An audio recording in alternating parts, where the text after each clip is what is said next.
Ever wonder how one man almost conquered all of Japan with sheer ruthlessness and genius? Oda Nobunaga was a brutal and brilliant warlord who rose to power during Japan's Sengoku period.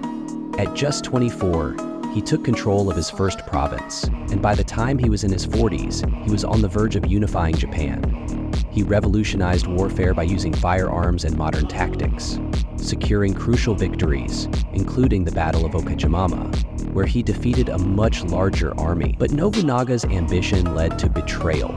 His own allies turned against him, forcing him to commit seppuku.